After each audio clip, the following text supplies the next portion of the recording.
Hi, good evening. Lovely to be here actually for Chennai Festival. Actually, this year has been a lot of festivals for me. I was in Cannes doing a masterclass and I received an award from there. Then I was a jury chairman for the debut films in Goa. And now I'm here going to announce awards. And I think Chennai Festival has really improved by leaps and bounds. And one thing I think is very similar to Cannes is that just like the French people love French cinema, Chennai loves Tamil cinema. It's a fantastic, encouraging thing for Tamil filmmakers. I only wish there was also an award for the student filmmakers, which would be fantastic for the new generation. Thank you. Now I'll get on to the awards that we all have decided. Shubhra Gupta and we have all decided, Vidya Sagar sir, and we all decided these would be the films that would be. I'll start from the last actually. So the first one is, we'll start from the last. We talk about a special mention certificate, World Cinema, to a Telugu film, Committee Kurolu. Thank you. And the special jury award in World Cinema goes to Sleeping with a Tiger. And the second best film, they'll be happy hearing this, goes to the film Happy. And the best World Cinema feature film is from Iran, In the Arms of the Tree. I don't know how to pronounce this, but it is Dar Agoshe Darakat. That's a film which gets a first. Thank you very much. எல்லோருக்கும் இனிய மாலை வணக்கங்கள். ஒரு திரைக்கலைஞனுக்கு கைத்தட்டல் என்பதுதான் வெற்றி. அது போன்ற ஒரு நிகழ்வை இங்கே நிகழ்த்தி கொண்டிருக்கும் ஏவிஎம் நிறுவனத்திற்கும் திரு சண்முகம் சார் அவர்களுக்கும் என்றென்றும் நாங்கள் கடமைப்பட்டுள்ளோம் என்பதை இந்த நேரத்தில் தெரிவித்துக் கொள்கின்றேன். இந்த தேர்வுக்குழுவில் இந்த இடம் கிடச்சி உக்காந்த மாதிரி நான் தலைவராக உட்காந்தேன். ஏன்னா திரு பாக்யராஜ் அவர்கள் தான் இதை முதல்ல ஆர்கனைஸ் பண்ணி அவர் தான் தலைவராக நியமிக்கப்பட்டிருந்தார். சார் ஒரு ஷூட்டிங் இருந்ததுனால அதில் கலந்து கொள்ள முடியாத ஒரு சூழல் ஏற்பட்டதுனால டக்குன்னு அந்த இடத்துக்கு நான் ஜம்ப் பண்ணி பக்கத்தில் சீட்டு கிடச்சி நல்ல சீட்டுன்னு உக்காந்துட்டேன்.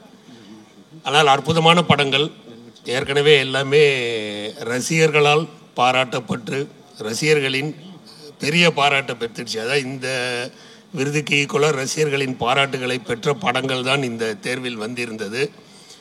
அதில் எங்களுக்கு தான் சிக்கல், இதில் எந்த படத்தை தேர்ந்தெடுக்கிறதுங்கிறது அவ்வளோ ஒரு கடினமான பிரச்சனையாக தான் இருந்தது.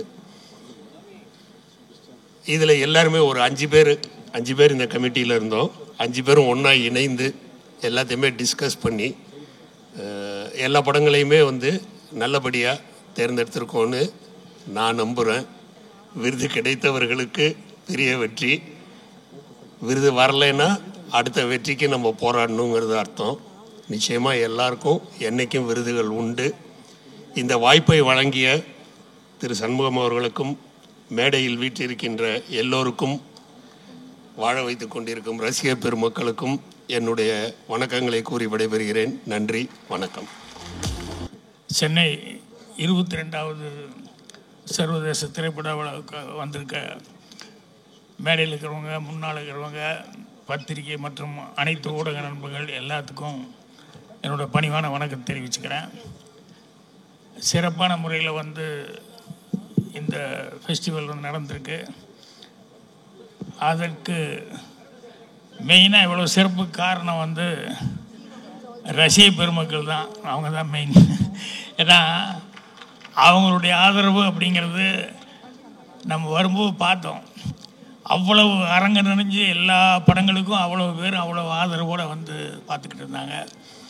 அதுக்கப்புறம் இதுக்கு நிறைய பேர் இந்த அவார்டு நல்லா நடக்கணும் அப்படிங்கிறதுக்காக காலேஜ் ஸ்டூடெண்ட்ஸு, ஸ்கூல் ஸ்டூடெண்ட்ஸு, இவங்க எல்லாருமே ரொம்ப பெரும் முயற்சி எடுத்துக்கிட்டாங்க.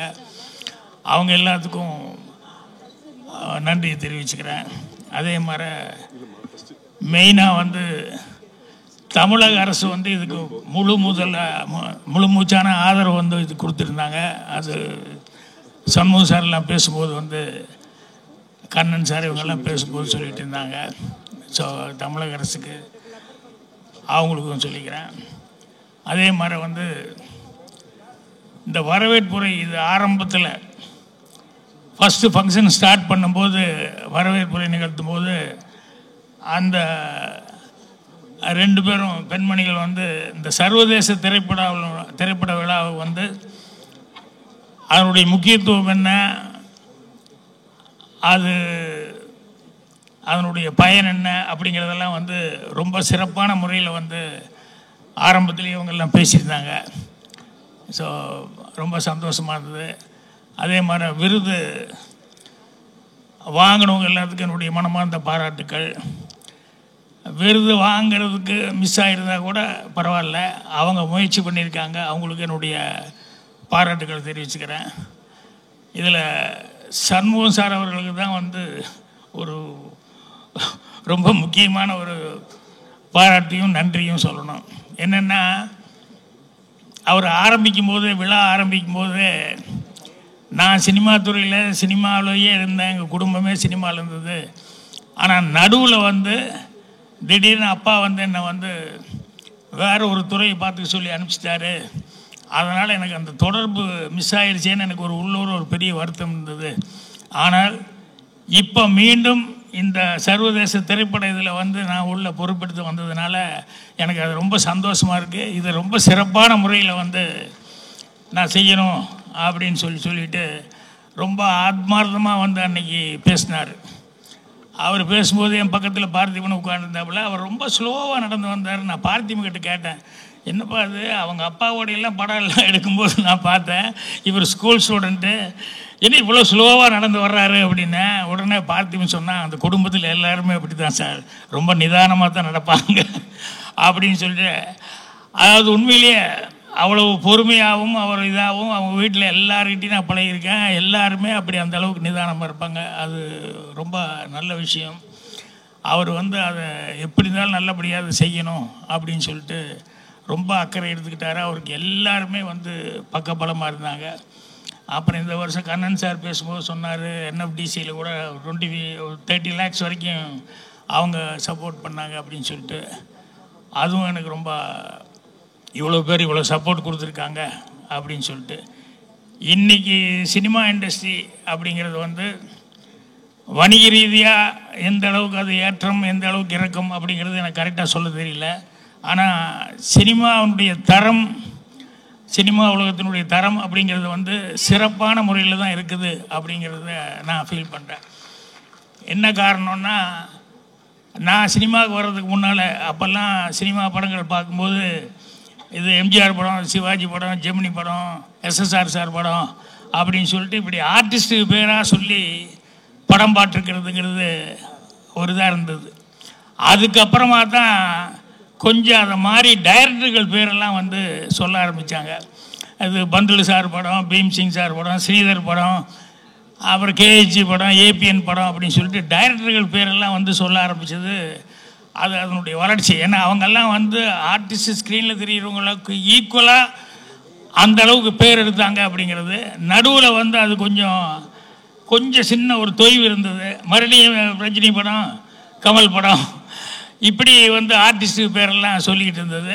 ஆனால் இன்றைக்கி கரண்ட்டில் பார்த்திங்கன்னா வெற்றிமாறன் படம், பாலா படம், ரஞ்சித் படம், இப்போ மாரி செல்வராஜ் வந்து அவார்டு வாங்கினார், அவர், மிஸ்கின்னு, இப்படி எல்லோரும் அந்த டைரக்டர்ஸ் பேரை சொல்லி இன்றைக்கி வந்து அந்த படங்களை வந்து சொல்கிறாங்க அப்படின்னு சொல்கிற அளவுக்கு இன்றைய காலகட்டத்தில் வந்து அவ்வளோ வளர்ச்சியாக இருக்குது அப்படிங்கிறது வந்து ரொம்ப ரொம்ப சந்தோஷமான, ஆரோக்கியமான ஒரு சமாச்சாரம். ஸோ எல்லாத்துக்கும் என்னுடைய அந்த டைரக்டர்ஸ், இண்டஸ்ட்ரியில் இந்த அளவுக்கு பேர் வாங்கி கொடுத்த டைரக்டர்ஸுக்கெல்லாம் என்னுடைய பாராட்டுக்களை தெரிவிச்சுக்கிறேன், நன்றியும் தெரிவிச்சுக்கிறேன். அதே மாதிரி ஒரே ஒரு சின்ன ரிக்வெஸ்ட் என்னென்னா, அந்த மீடியா மீடியாவில் எல்லாருமே உங்களுடைய ஒத்துழைப்புலையும் உங்களுடைய உதவியில் இன்னும் சொல்லப்போனால் ஸ்ட்ராங் ஃபவுண்டேஷன் கிடைக்கிறதே எங்கள் எல்லாத்துக்குமே சினிமாவில் இருக்கிற எல்லாத்துக்குமே எல்லா மீடியாக்கள் மூலமாக தான். அதை எல்லாருமே உணர்ந்து அதை ரொம்ப அப்ரிஷியேட் பண்ணி எல்லாருமே வந்து அது ஒரு நன்றியோடு பார்த்துக்கிட்டு இருக்கிறோம். ஆனால் அதில் சில நேரங்களில் அந்த மீடியாக்குள்ளே தப்பான சில பேர் அல்லது தப்பான எண்ணம் உள்ள சில பேர் உள்ளே பூந்துக்கிறதுனால வந்து என்ன ஆகுதுன்னா ரொம்ப தப்பாக விமர்சனங்கள் வந்து கொஞ்ச நாளாக இண்டஸ்ட்ரியில் அது வந்து பெரிய ஒரு டாக்காக போயிட்டுருக்கு. ஓப்பனாக சொல்லணும் அப்படின்னு சொன்னால் அந்த கங்குவா படத்தப்போ வந்து ரொம்ப எனக்கு கஷ்டமாக இருந்தது. என்னென்னா அந்த படம் வந்தோடனே 2 நாள் 3 நாளைக்குள்ளே ஒரு நாள் 2 நாள் வரைக்கும் கண்டினியூஸாக தப்பாக ஏதோ சொல்லிக்கிட்டே இருந்தாங்க. அந்த அளவுக்கா அப்படின்னு சொல்லிட்டு நான் உடனே அந்த படத்தை பார்க்கணும் அப்படிங்கிற அளவுக்கு இது பண்ணும்போது எனக்கு உண்மையிலேயே வந்து அது எவ்வளோ உழைச்சிருக்காங்க, எத்தனை வருஷம் கஷ்டப்பட்டுருக்காங்க. ஏன்னா யாருமே தப்பான விஷயத்துக்கு யாருமே கஷ்டப்பட மாட்டாங்க. ஜனங்கக்கிட்ட போகும்போது ஒரு படம் வந்து சில நேரங்களில் கொஞ்சம் இப்படி அப்படி நல்லா இருக்குது, நல்லா இல்லை, சுமாராக இருக்குது அப்படின்னு சொல்லி பேர் வர்றதுங்கிறது ஓகே. ஆனால் முதல் நாள் 2வது நாள்லேருந்தே அதை பற்றி தப்பாக பேசி அதுக்கு யாருமே வராத அளவுக்கு ஒன்று பண்ணுறதுங்கிறது நினைக்கும் போது ரொம்ப கஷ்டமாக இருக்குது. ஏன்னா எனக்கு தெரிஞ்ச அன்னைக்கிளி படம் வந்தப்போ 2 நாள் 3 நாள் வரைக்கும் அந்த படத்துக்கு வந்து ஒரு இதில் அப்புறம் மவுத்து டாக் வந்ததுக்கப்புறம் அந்த படம் பிரமாதமாக அந்த படம் அந்த அளவுக்கு ஓடிச்சு. அதே மாதிரி மிஸ்கின் அவர் ஃபஸ்ட்டு அந்த படம் எடுத்துகிட்டு அந்த படம் நான் வந்து ப்ரிவியூ பார்த்துட்டு நான் ரொம்ப வருத்தப்பட்டு சொன்னேன், ஏங்க எந்த விளம்பரமும் இல்லாமல் என்னங்க இப்படி படம் ரிலீஸ் ஆகிருக்கு, இது 4 பேர்த்துக்கு போட்டு காமிச்சு அவங்களுடைய இதெல்லாம் முக்கியமான டைரக்டர் சிட்டியெல்லாம் வாங்கிட்டு நீங்கள் விமர்சனம் வாங்கிட்டு நீ படம் ரிலீஸ் பண்ண வேண்டாமா அப்படின்னு சொல்லிவிட்டு, இல்லை சார் ஒரு நெருக்கத்தில் பண்ணிட்டோம் அப்படின்னேன். அப்புறம் இதை போய் ஆஸ்கார் ரவிச்சந்திரன் கிட்ட கொண்டு போய் காமிச்சேன்னு, சார் இவ்வளோ சொல்லியிருக்காருன்னா படம் அப்படியா அப்படின்னு சொல்லிவிட்டு அவர் இன்னொரு தடவை படம் போடுங்க அப்படின்னு சொல்லிவிட்டு அதுக்கப்புறம் படத்தை போட்டு பார்த்ததுக்கப்புறம் ஆஸ்கார் ரவிச்சந்திரன் அவர்கள் ஒரு 15 நாள் அப்புறம் அதுக்கு வந்து எவ்வளோ பப்ளிசிட்டி கொடுக்குறோமோ கொடுத்து பூஸ்ட் பண்ணி ரீரிலீஸ் வந்து அந்த படத்தை பண்ணார். இன்றைக்கி மிஸ்கின்னு ஒரு டைரக்டர் நமக்கு இருக்கார், நல்ல டைரக்டர்னு பேர் வாங்கியிருக்காருன்னு சொன்னோம்னா அது அந்த மாதிரி ரீரிலீஸ் பண்ணது. அதே 16 வயதில் எனக்கு அசிஸ்டன்ட் டைரக்டராக வேலை பார்த்த படம் அதுக்கும் அப்படி தான். முதல்ல வந்து 2 நாள் 3 நாள் வந்து டாக்கே வந்து ஒன்றும் வரல. எங்கள் டைரக்டர்லாம் ரொம்ப அப்செட் ஆகிட்டார். நான் ரொம்ப கான்ஃபிடண்ட்டாக இருந்தேன். ஒரு தேட்டருக்காரர் வந்து என்னையா படம் எடுத்திருக்கேன் அப்படின்னு சொல்லி எங்கள் டைரக்டர் வந்து அம்மன் கிரியேஷன் ஆஃபீஸ்லேயே வந்து பேசி அப்புறம் 2 நாள் 3 நாள் பப்ளிசிட்டி வந்ததுக்கப்புறம் பார்த்தீங்கன்னு சொன்னால் அதுக்கப்புறம் அந்த 16 வயதில் அதில் வேலை பார்த்த எல்லாத்துக்குமே மிகப்பெரிய பேர் இன்றைக்கி வரைக்கும் ஸ்டாண்ட் பண்ணுறதுக்கான ஒரு வாய்ப்புகள் கிடைச்சிது. அதனால் மவுத்து டாக் வந்து ஒரு படத்தில் என்ன வேணாலும் நடக்கலாம், அது வேறு. ஆனால் மீடியா கிடச்சிருச்சு அப்படிங்கிறதுக்காக சில தப்பான ஆட்கள் உள்ளே நுழைஞ்சிக்கிட்டு அது மூலமாக வந்து என்னென்ன பேசக்கூடாதோ அதெல்லாம் பேசி ஒரு படத்தை வந்து ரொம்ப இது பண்ணுறாங்க அப்படின்னு சொல்லும்போது அது வருஷக்கணக்கில் கஷ்டப்பட்டு எடுத்து அந்த டெக்னீஷியன்ஸு அந்த நடித்தவங்க அவங்களுக்கெல்லாம் எவ்வளோ மனசு கஷ்டமாக இருக்கும் அப்படிங்கிறத நினைக்கும் போது ரொம்ப இதாக இருந்தது. நான் அந்த கங்குவா படம் பார்க்கும்போது உண்மையிலேயே கதையை வந்து சில நேரங்களில் வந்து ஃப்ளாஷ்பேக்கில் சொல்லி ப்ரெசென்ட்டை சொல்லி இப்படி சொல்லும்போது ஏதாவது ஸ்க்ரீன் பிளேயில் வந்து சீன்ஸு கொஞ்சம் முன்ன பின்ன வரலாம், அப்படி இருக்கலாம். அது ஜனங்க பார்த்து முடிவு பண்ணு. ஆனால் அதில் உழைப்புங்கிறது வந்து சின்சியரான ஒரு உழைப்பு அப்படிங்கிறத வந்து அதை கில் பண்ணுற மாதிரி வந்து பேசுனதுங்கிறது தப்பான ஆட்கள் தான். அந்த மீடியா கையில் கிடைச்ச உடனே அதை வச்சுட்டு பேசிட்டாங்க. அது ரொம்ப கஷ்டமாக இருந்தது. அதனால் மீடியாக்கள் வந்து நீங்கள் கொஞ்சம் கேர்ஃபுல்லாக இருந்தீங்கன்னா இண்டஸ்ட்ரிக்கு வந்து அந்த அளவுக்கு ஒரு பாதிப்புங்கிறது வராத அளவுக்கு இருக்கும் அப்படின்னு சொல்லி அதுதான் என்னுடைய ரிக்வெஸ்ட்டாக வச்சுக்கிறேன். மற்றபடி இப்போ பாராட்டுதல் அவார்டு வாங்கினவங்க எல்லாத்துக்கும் என்னுடைய பாராட்டுக்களை வந்து தெரிவிச்சுக்கிறேன். அரவிந்த் சாமி அவர் சொல்லும்போது சொன்னார், பாக்யராஜ் சார் அவர் தான் போட்டாங்க, அதுக்கப்புறம் அவர் ஷூட்டிங் போகிறதுனால என்னால் அவரும் எவ்வளோவெல்லாம் படங்கள் செஞ்சுருக்காரோ அதனால் அவரும் ரொம்ப தகுதியான ஆள் தான். அவரும் அவர் கூட இருந்தவங்க எல்லாருமே சேர்ந்து நல்ல படங்களை தான் செலக்ட் பண்ணிக்காங்க. ஸோ எல்லாத்துக்குமே என்னுடைய வாழ்த்துக்களை தெரிவிச்சுக்கிறேன். அப்புறம் ரொம்ப முக்கியமான ஒருத்தருக்கு சொல்லணும், இந்த ஆணி எங்கே நிக்கல் எல்லா ஃபங்க்ஷனுக்கும் ஏன் அப்படி போயிட்டு நீ போகவே மாட்டிய, ட்ரெஸ் மாற்றுக்காக போயிருப்பேன்னு நினைக்கிறேன். ஸோ எவ்வளோ பெரிய வண்டியாக இருந்தாலும் அச்சாணி அப்படிங்கிறது மாதிரி எல்லா ஃபங்க்ஷன்லேயும் ரொம்ப எல்லாத்துக்கும் உறுதுணையாக இருந்தது. சண்முகம் சார்லாம் பேசும்போது ரொம்ப இதாக சொன்னார். ஸோ மறுபடியும் ஒரு தடவை சொல்லிக்கிறேன், இது வந்து இந்த ஃபங்க்ஷன் இவ்வளோ சிறப்பாக வந்தது அப்படின்னா அது காரணம் வந்து இங்கே சென்னையில் ரசிக பெருமக்கள் வந்து அவ்வளோ ஏகோபித்து ஆதரவு கொடுத்து அவ்வளோ தூரம் படம் பார்த்துருக்காங்க. ஸோ அவர்கள் அதுக்கு என்னுடைய மனமார்ந்த நன்றிகளை தெரிவிச்சுக்கிறேன். நன்றி, வணக்கம். The Best Actress Award goes to Sai Pallavi for Amaran.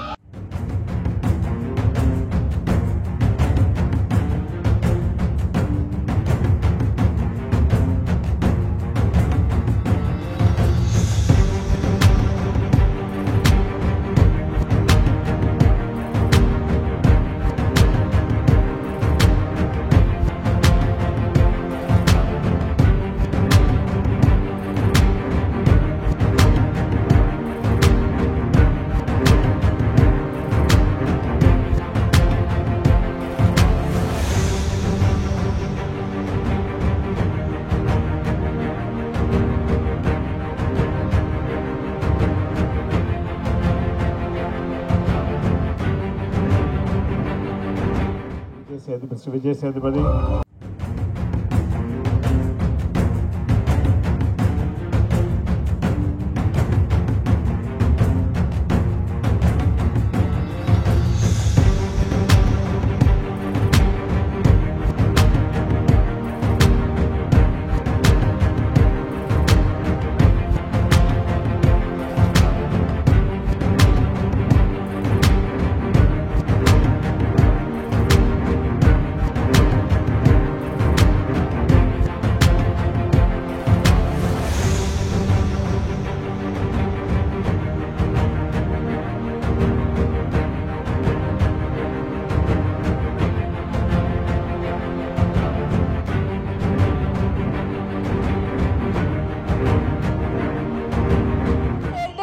சிறந்த நடிகையா நம்ம எல்லார் மனசையும் கொள்ளடிச்சு பக்கத்திலே வச்சுட்ட சாய் பல்லவி அவர்களையும் ஒரு சில வார்த்தைகள் பேச வேண்டும் என்று கேட்டுக்கொள்கிறோம்.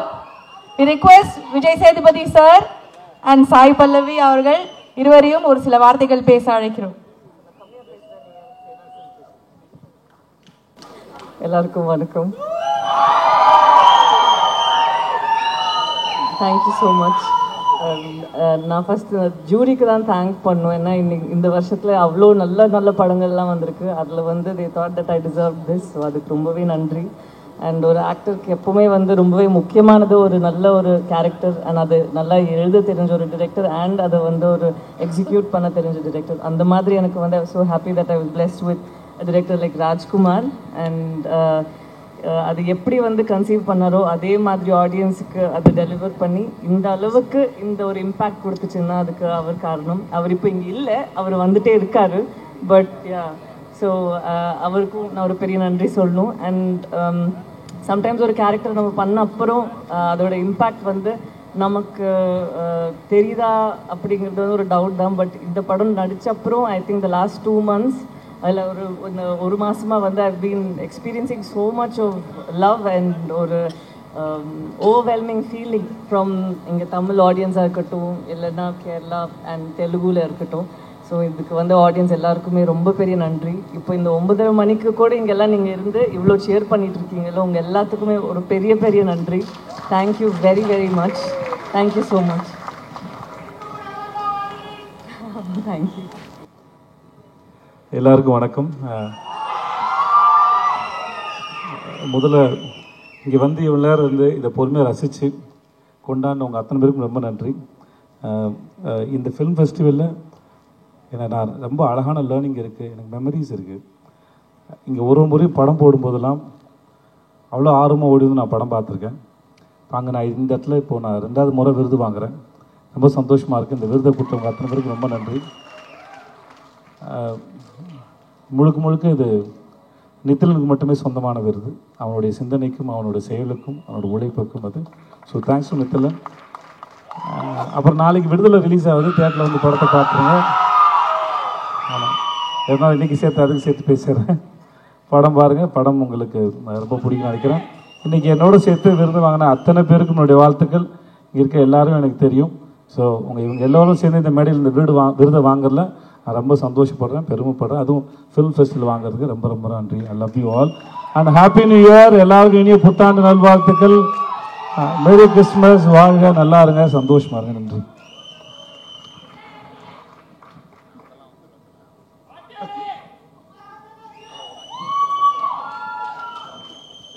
குமுதா ஏற்கனவே ஹாப்பி, வாத்தியார் நாளைக்கு வந்துடுவார்.